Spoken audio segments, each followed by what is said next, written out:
Chères auditrices, chers auditeurs de la radio des Sans-Voix, bienvenue à votre émission Libre Expression. Sans tarder, chers auditeurs, voici la revue de presse du mois d'août 2021. C'est moi la voix. Non, c'est moi la voix. Non, c'est moi la voix. Nous sommes la voix.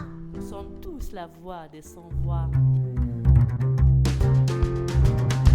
Nous commençons, chers auditeurs, avec le quotidien Al-Watan du 31 août 2021, Journée internationale des victimes de disparitions forcées, un rassemblement des familles de disparus empêché. Le rassemblement des associations SOS Disparus et le CFDA prévu pour le 30 août 2021 devant le siège du Conseil national des droits de l'homme à Alger à l'occasion de la Journée internationale des victimes des disparitions forcées a été empêché. À peine 10 minutes après l'arrivée des mères de disparus, qu'un nombre important de policiers venus dans au moins 5 voitures de police ont dispersé les manifestantes, ils les ont menacées de leur arracher les photos si elles ne quittent pas les lieux, indique un communiqué des deux associations qui dénoncent l'interdiction de ce rassemblement qui devait se tenir sous l'enseigne du Conseil national des droits de l'homme. Le CFDA et SOS Disparus dénoncent ce comportement d'un autre âge et condamne avec force ces actes qui portent atteinte à la dignité de la personne, lit-on dans ce communiqué. Cette manière d'agir, ajoute la même source, n'est qu'une intimidation et une pression inutile sur les familles de disparus, ne visant qu'à les démobiliser et les décourager de revendiquer leur droit à la liberté de manifester et de rassemblement et leur droit de savoir.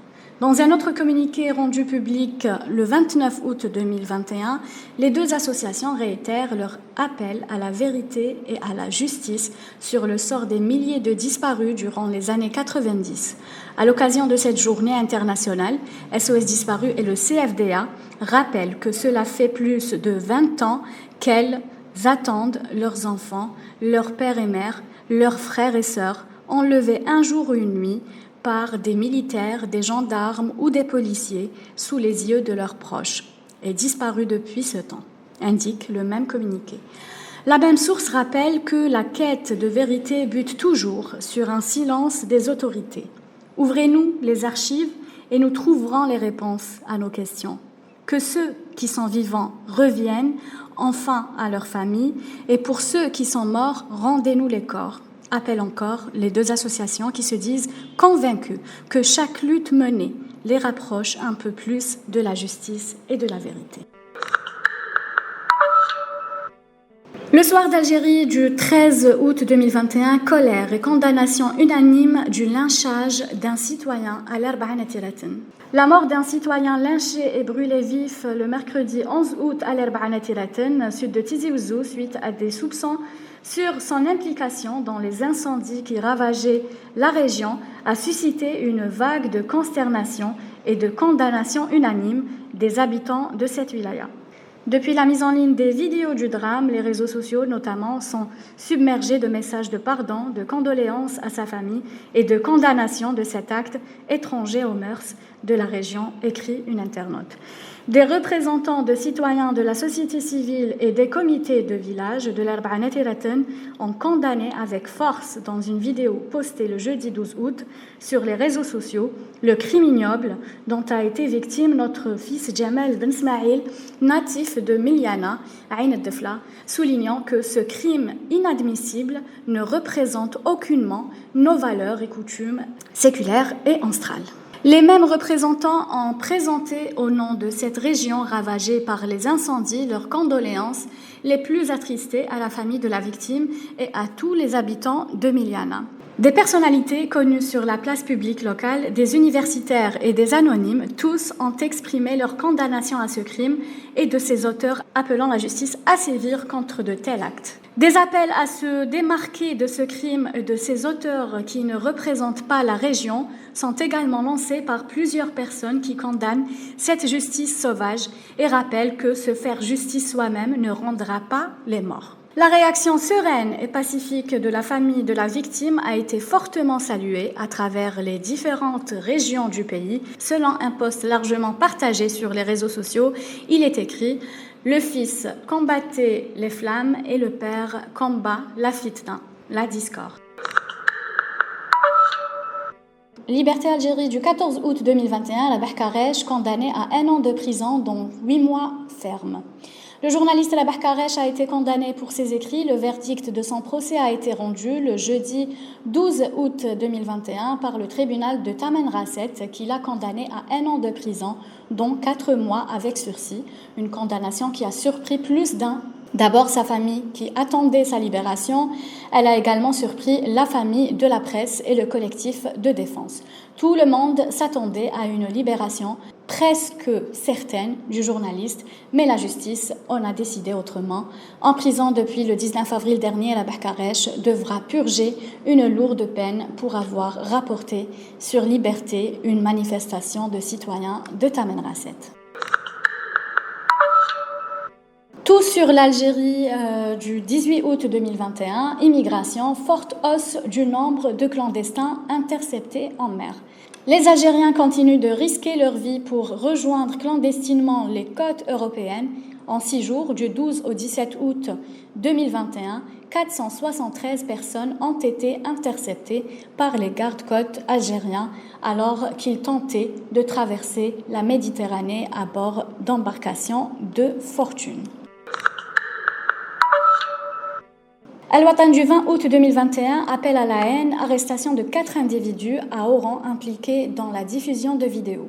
Les éléments de la brigade de lutte contre la cybercriminalité de la police judiciaire de la sûreté de Wilaya d'Oran ont procédé à l'arrestation de 4 individus impliqués dans la diffusion de vidéos subversives qui appellent à la haine et à la discorde entre les citoyens, a indiqué vendredi 20 août un communiqué de la Direction générale de la Sûreté nationale, la DGSN. Les mises en cause seront présentées devant le procureur de la République, précise la même source. Aucune autre information, notamment pour ce qui est de l'identité des mises en cause, n'a été communiquée. Al-Watan du 22 août 2021, Mostaganem, arrestation de 3 passeurs d'émigration clandestine. La police judiciaire de la première sûreté urbaine de Mostaganem a procédé à l'arrestation de 3 organisateurs de traversées d'immigration clandestine par mer. La même source a précisé que l'opération a été enclenchée suite à la déclaration d'une femme selon laquelle son fils est parti en compagnie de personnes inconnues à bord d'un véhicule et n'est pas revenu au domicile familial. La police judiciaire a immédiatement lancé les recherches et les investigations sur la voiture en question, qui a finalement été interceptée au niveau d'un croisement de la ville de Mostaganem et à bord de laquelle se trouvaient 2 personnes. Les investigations ont démontré que les 2 individus arrêtés, objet de la plainte déposée par la femme, ont fait croire à un groupe de personnes qu'ils pouvaient organiser pour eux, avec l'aide d'un 3e complice en état de fuite, une traversée clandestine par mer contre la somme de 350 000 dinars chacun. Les investigations ont également démontré que le fils de la femme qui a déposé la plainte était complice dans cette opération d'organisation d'une traversée clandestine par mer. La même source a ajouté qu'une procédure judiciaire a été lancée contre les mises en cause et ont été présentées devant le procureur de la République du tribunal de Mostaganem qui a ordonné de les placer en détention provisoire alors que les recherches continuent pour retrouver le 4e complice qui se trouve en état de fuite. Al-Watan du 23 août 2021, expulsé d'Espagne samedi, l'ex-gendarme Mohamed Abdullah placé en détention provisoire. Le gendarme déserteur Mohamed Abdullah a été placé le lundi 23 août par un juge d'instruction du tribunal de Sidi Mohamed à Alger en détention provisoire à la prison d'El Harrach. Mohamed Abdullah, qui avait été expulsé d'Espagne vers l'Algérie samedi 21 août, devrait être entendu le 22 août. Selon plusieurs sources, il est poursuivi pour appartenance à une organisation terroriste et financement d'une organisation terroriste se trouvant sur le territoire ibérique. Depuis 2018, la décision de l'expulsion de l'ex-gendarme a été prise le vendredi 20 août par le ministère de l'Intérieur espagnol. Al-Watan.com du 23 août 2021, Média, Al Jazeera One fermé définitivement et El Biled une semaine. 2 chaînes de télévision privées viennent d'être suspendues le 23 août 2021, l'une d'une manière définitive, et l'autre pour une durée d'une semaine. Al Jazairiyya One ne diffusera plus de programme. Le ministère de la Communication, après avoir été saisi dans ce sens par l'autorité de régulation de l'audiovisuel, l'ARAV, a décidé de suspendre immédiatement et définitivement la chaîne, indique un communiqué rendu public le 23 août 2021. Il lui est reproché des entorses aux règles professionnelles, mais aussi le non-respect des exigences de l'ordre public. La même source indique également que l'un des associés de l'entreprise a enfreint la réglementation relative à l'activité audiovisuelle qui interdit l'achat d'actions dans plus d'une chaîne de télévision. Ceci, en plus, ajoutant encore des poursuites judiciaires engagées à l'encontre des propriétaires de la chaîne. Par ailleurs, El Bilad a également été suspendu le 23 août 2021, mais pour une durée d'une semaine, à compter du 24 août à minuit. Le ministère évoque dans le cas de cette chaîne des violations liées à son non-respect des recommandations dans le cadre de la protection des enfants et mineurs lors de la diffusion de ces programmes. Il faut rappeler en dernier lieu que la chaîne Lina TV avait été également, il y a une semaine de cela, le 16 août, fermée d'une manière définitive. Le ministère avait indiqué que celle-ci ne disposait pas de l'accréditation préalable pour exercer son activité audiovisuelle en Algérie. Le soir d'Algérie du 26 août 2021, mandat d'arrêt international contre Farhat Mehenni.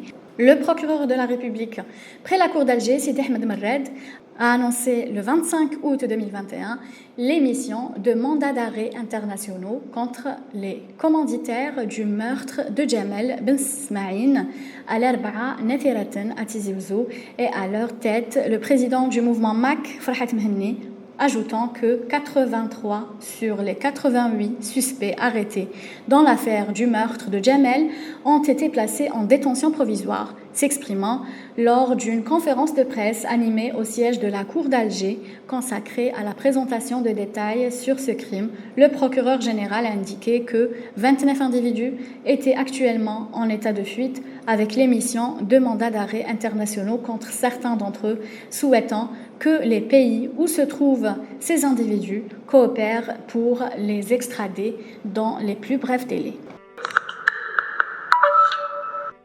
Liberté du 29 août 2021, liberté provisoire pour Nordin Ait Hamouda.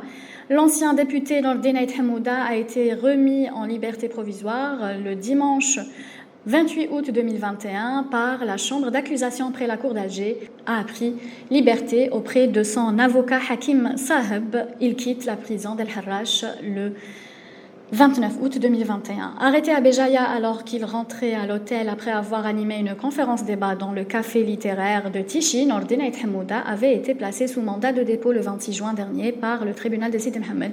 Il est poursuivi pour atteinte à des symboles de la nation et de la révolution, offense à un ancien président et incitation à la haine et à la discrimination raciale, selon la même source. Et pour terminer, chers auditeurs, TSA du 30 août 2021, vidéo appelant à la haine, 5 ans de prison requis contre l'auteur.